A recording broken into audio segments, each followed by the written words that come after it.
The devil is a great chess player. In fact, I'd say he's a chess master.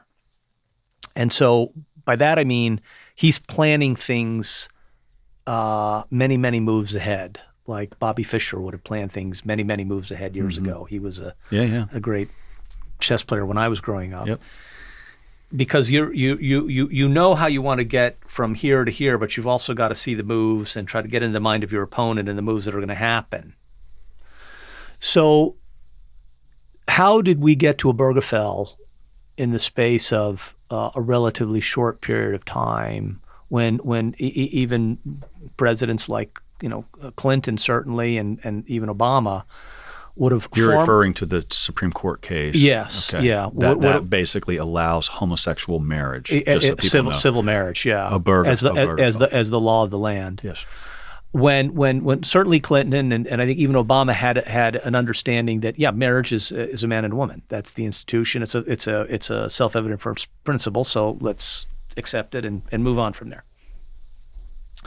How was the devil going to overcome this? Well, to answer that question, let's go to Germany in the Second World War when the Nazis invaded Poland and they knew that the Polish people were fervent Catholics, substantively and widely in the Polish culture.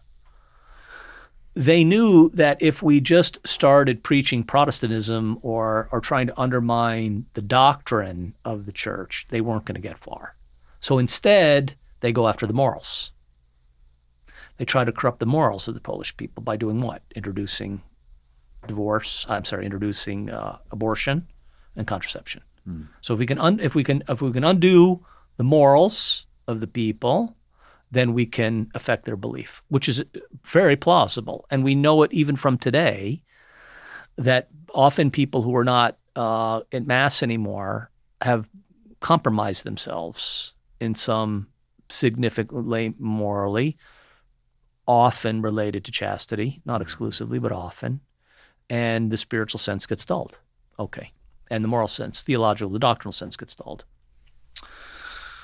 What does Satan do with regard to homosexuality? Well, I mean, I just sort of being a little bit of student of the screw tape letters and kind of understanding a little bit of demonology and so on, this is what I would suggest.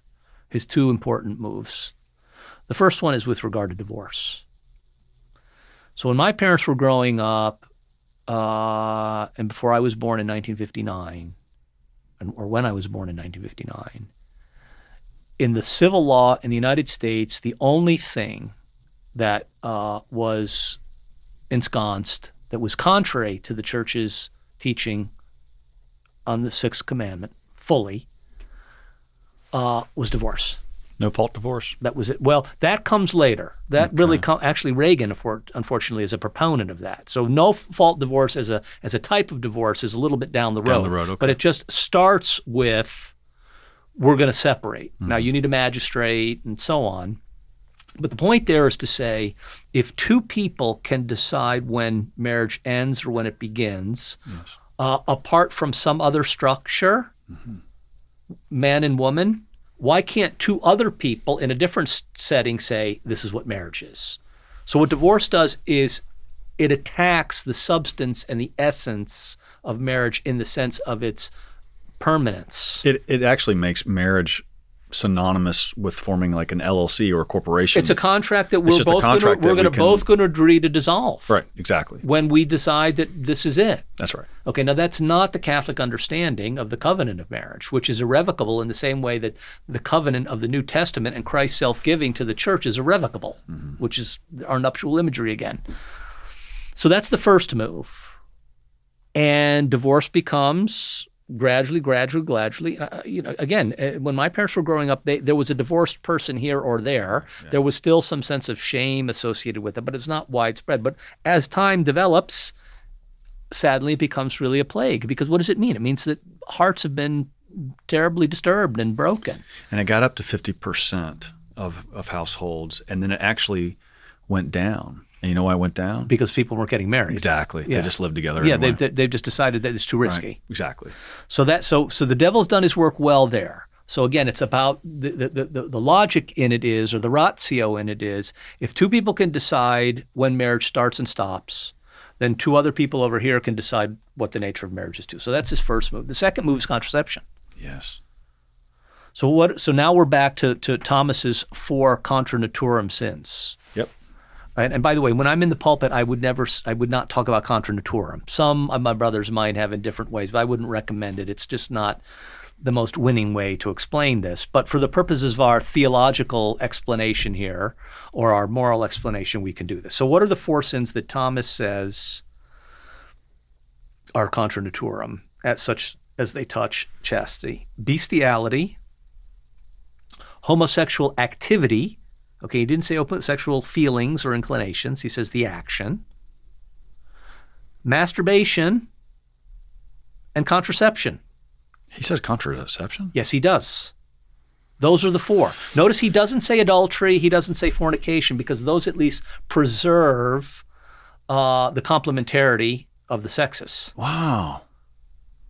That's masturbation and contraception, like bestiality and homosexual activity, are inherently sterile, deliberately sterile actions. So if we can get some percentage of Christians, if we can get some percentage of mass-going Sunday Catholics to believe that their marriage will be improved by deliberately sterilizing some portion of their conjugal life, then why can't 2 other people enter into deliberately, intentionally, impossibly sterile unions? That's the ratio of it. Wow. So we lose part of our the compelling character of church teaching because we're compromised. Yes. Because we've decided divorce is a good, and we've decided contraception is a good. And now what we've done is we've cut out the rational ground underneath us to be able to explain why homosexuality, in the sense of the actions, again, not the tendencies, is contrary to the human good. That's incredible. I mean, I've known that contraception was there even in ancient times. I mean, they had versions of condoms, and Sure. then they even had like Potions and things. potions that Yeah. enforced Sure. forced abortions. But I had no idea that Thomas talked about this. He does. It's in the second part of the second part. Oh my gosh. These are the 4 pieces. Incredible. Mhm. Incredible. So he had the insight. He could see it. He could see it. Mm-hmm.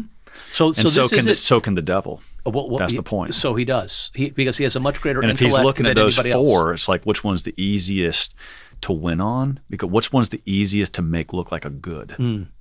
And he sees the one I can make look a good the most is the contraception. And then, of course, with the plague of pornography now, we have the concurrent plague of masturbation. Yeah.